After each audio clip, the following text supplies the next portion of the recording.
জোহরের 4 রাকাত সুন্নত অনেক সময় আদায় করা হয় না।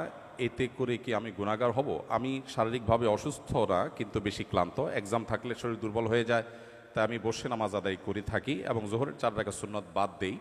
ক্লাসে থাকার কারণে বেশিরভাগ সময় নামাজ কাজা হয়। এক্ষেত্রে আমার করণীয় কি?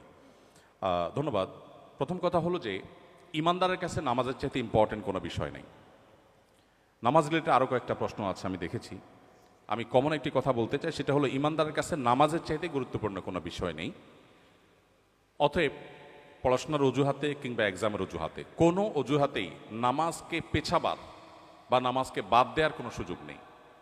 আপনি অসুস্থ, দাঁড়িয়ে নামাজ পড়তে পারছেন না, তাহলে আপনি এক্সাম দিয়েছেন, ক্লাস করেছেন, অন্য সব কাজগুলো নিশ্চয়ই স্বাভাবিকভাবে করেছেন, তাহলে নামাজ কেন আপনি পারবেন না?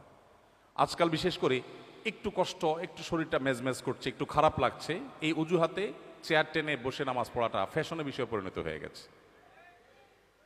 মসজিদ দেখলে বোঝা কঠিন, এটা কি আকিজ প্লাস্টিকের দোকান না মসজিদ?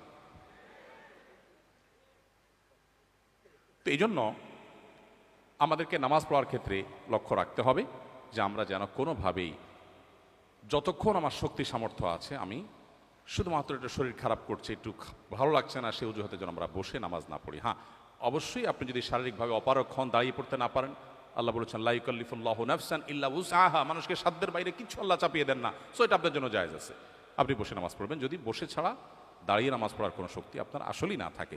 আর সুন্নাহগুলো ইম্পর্টেন্ট। নবী সাল্লাল্লাহু আলাইহি সাল্লাম সচরাচর কখনো ছাড়তেন না। আপনার কখনো কোনো অসুবিধা তৈরি হয়েছে বিশেষ পরিস্থিতিতে, এটা বাদ দিলেন, তাতে গুনাহ হবে না ইনশাআল্লাহ।